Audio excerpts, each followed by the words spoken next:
आज पूरे विश्व में जो कोरोना के कारण महामारी फैली हुई है, पूरा विश्व उससे चिंताग्रस्त है। सब लोग पूरी दुनिया के इससे बचाव के लिए एड़ी चोटी का जोर लगा रहे हैं, लेकिन हिंदुस्तान का पड़ोसी देश पाकिस्तान अपनी हरकतें इतनी होशी कर रहा है कि जिसकी जितनी निंदा की जाए उतनी ही कम है। हर दिन में कई कई बार सीज फायर का उल्लंघन करना, बॉर्डर पर आतंकवादियों की भारत के अंदर घुसपैठ करवाना, अपने देश में आईएसआई या आतंकवादियों को पैदा करना। आतंकवादियों के इसने अपने पाकिस्तान के अंदर इमरान खान ने जो कॉलेज खोल रखे हैं आतंकवादी बनाने के, ये इसके मन की सोच शुरू से ही ऐसी गंदी रही है। मैं अपनी उम्र में आज तक जितने भी प्रधानमंत्री जुल्फ़िकार अली भुट्टो से लेकर के आज तक पाकिस्तान के बने हैं, उनकी दुर्दशा जो मैंने देखी है, सुनी है, वो इनके पापों के कारण ही ऐसी दुर्दशा होती है। आज फिर पाकिस्तान ने एक ऐसा घिनौना कार्य किया है जो पूरी दुनिया के लिए सिरदर्द बन गया है। किसी भी देश में, किसी भी मुल्क में ऐसा जघन्य अपराध नहीं हुआ आज तक जो पाकिस्तान ने आज किया है। पाकिस्तान ने गुरुद्वारा साहब को सिखों के हाथों से लेकर के, श्रोमणी कमेटी के हाथों से लेकर के अपने मुस्लिम कमेटी को जो दिया है, उसकी जितनी निंदा की जाए उतनी ही कम है। पाकिस्तान के अंदर जहां गुरुद्वारा श्री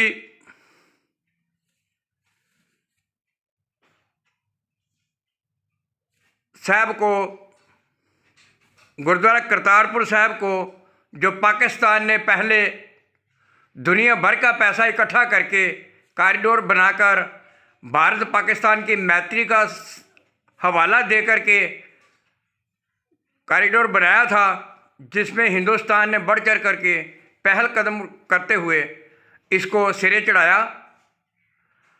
उसके साथ साथ पाकिस्तान के अंदर मंदिर, गुरुद्वारे और भी बहुत हैं जो हमारे लिए पूजनीय हैं और ऐतिहासिक हैं। सिद्ध मंदिर हैं, सिद्ध गुरुद्वारे हैं, लेकिन पाकिस्तान पता नहीं किस मिट्टी का बना हुआ है। इसकी सोच ही पता नहीं दानवों जैसी है। अगर मैं ये कहूँ कि पाकिस्तान दानव कंट्री है, राक्षस बुद्धि के लोग हैं वहाँ पे, तो ये कोई बात गलत नहीं होगी। सामने नज़र आ रहा है कि पाकिस्तान क्या क्या करतूतें कर रहा है। मैं अपने सूर्य किरण समाचार पत्र के माध्यम से पाकिस्तान सरकार को रिक्वेस्ट करता हूँ कि जो भी सिखों की भावनाओं के साथ खिलवाड़ करके आपने जो गुरुद्वारा सिखों से छीना है, उनको तुरंत वापस किया जाए। अगर नहीं ऐसा होता तो हो सकता है इसके परिणाम गंभीर निकले, क्योंकि सिख कौम के साथ तुमने पंगा सीधा लिया है। इसलिए समय रहते गुरुद्वारा साहब को वापस किया जाए। सिख कौम ऐसी कौम है, दुनिया के अंदर जहाँ भी बैठी है, चाहे एक अकेला सिख है वो तुम्हारे पूरे पाकिस्तान के बराबर का है। एक सिख 1.25 लाख सिख जो है, और 1.25 लाख जो तुम्हारे बंदे होंगे ना, जो तुम्हारे अतवादी है, उनके लिए एक सिख काफ़ी है।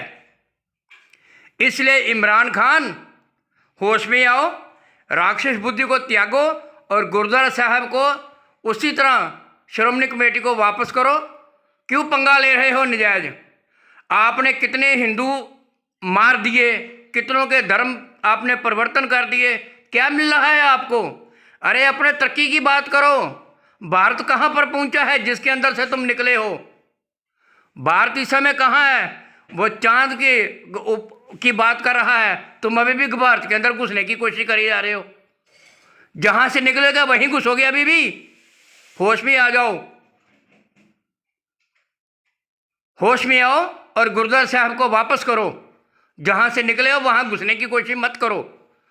पड़ोसी हो, पड़ोसियों जैसा व्यवहार करो, एक अच्छे पड़ोसी बनो, ताकि हम गर्व से कहें कि हमारा पड़ोसी बहुत अच्छा है।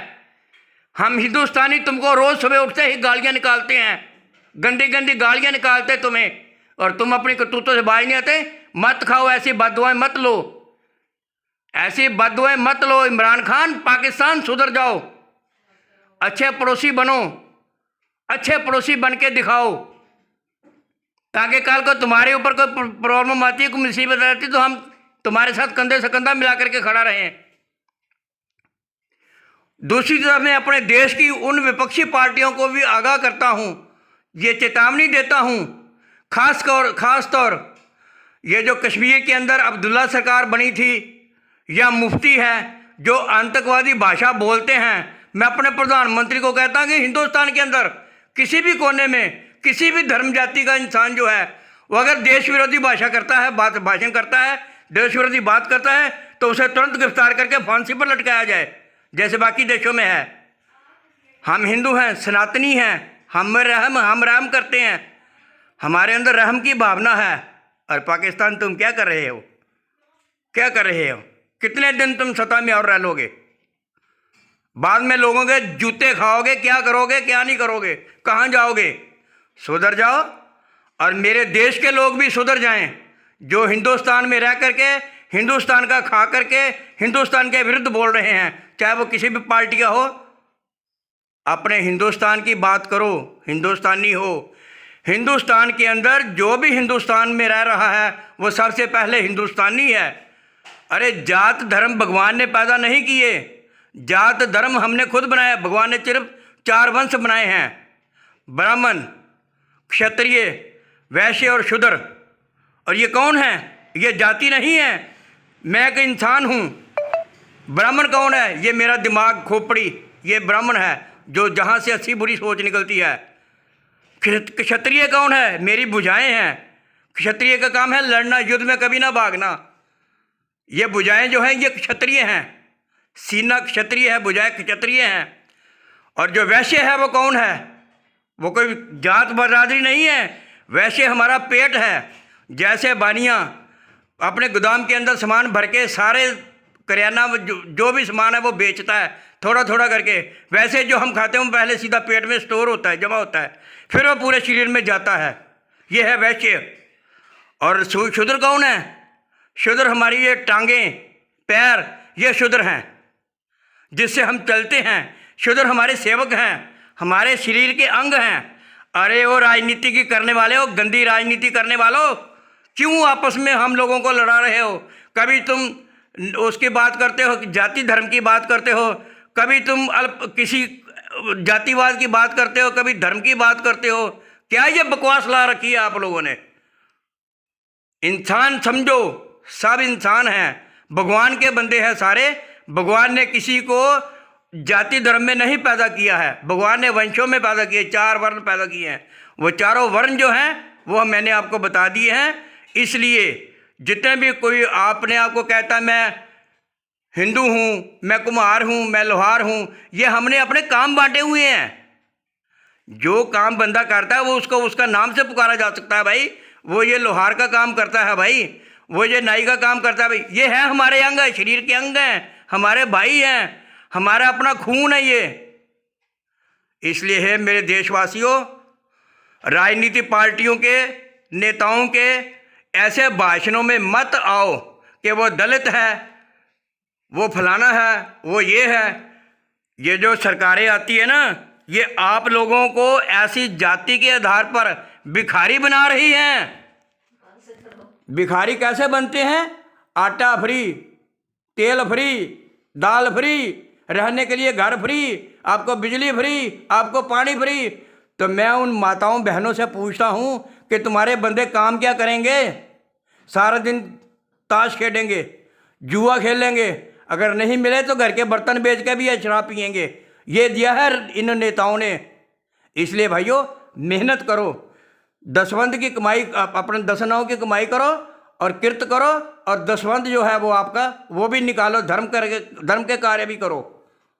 इसलिए मैं आप सारे अपने देशवासियों से जहां अपील करता हूं कि धर्म की राजनीति, जातिवाद की राजनीति को कभी मत अपनाओ, किसी की बातों में मत आओ। आपने वोट देना है, अगर 500 रुपये आप वोट लेकर के दे भी दोगे वोट, तो वो आपके ऊपर 500 रुपये का जो है ना, वो पूरे देश का, पूरी जनता का आपके ऊपर कर्ज रहेगा।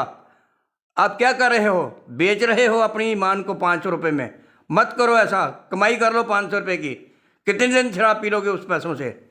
इसलिए जहां मैं अपने देशवासियों से, अपने भाई बहनों से ये निवेदन करता हूं कि इन नेताओं के भाषणों में मत आओ, इनकी बातों में मत आओ, अपने मन की बात करो, अपने को काम करो। काम नहीं मिलता, कोई सरकार की तरफ से काम नहीं मिलता, छोटा मोटा घर का काम कर लो, कोई और काम कर लो, दिहाड़ी लगा लो, लेकिन ऐसे नेताओं से 500 रुपये मत लो।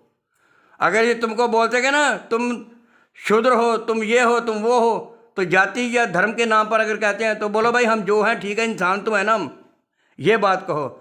और दूसरी तरफ मैं पाकिस्तान को सीधे सीधे चुनौती देता हूं कि वो अपनी हरकतों से बाज आ जाए। अगर युद्ध हुआ तो तेरा सारा पाकिस्तान हिंदुस्तान बन जाएगा, नहीं मिलेगा पाकिस्तान का नाम निशान। और सुन लो बात एक, जो पहले हमने आपको इलाके जीत के वापस किए हैं, अब नहीं होंगे।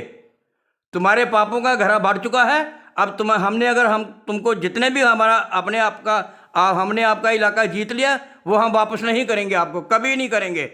इसलिए अपनी जनता को इस युद्ध में मत धकेलो, अपनी जनता को विकास की ओर लेकर जाओ। अरे भाई, इतना कर्ज उठा करके अगर तुमने कोई काम किया होता, अच्छी सोच रखी होती, तो आज हम भी कहते हमारा जो पड़ोसी है वो देखो जी कहाँ की बात कर रहा है।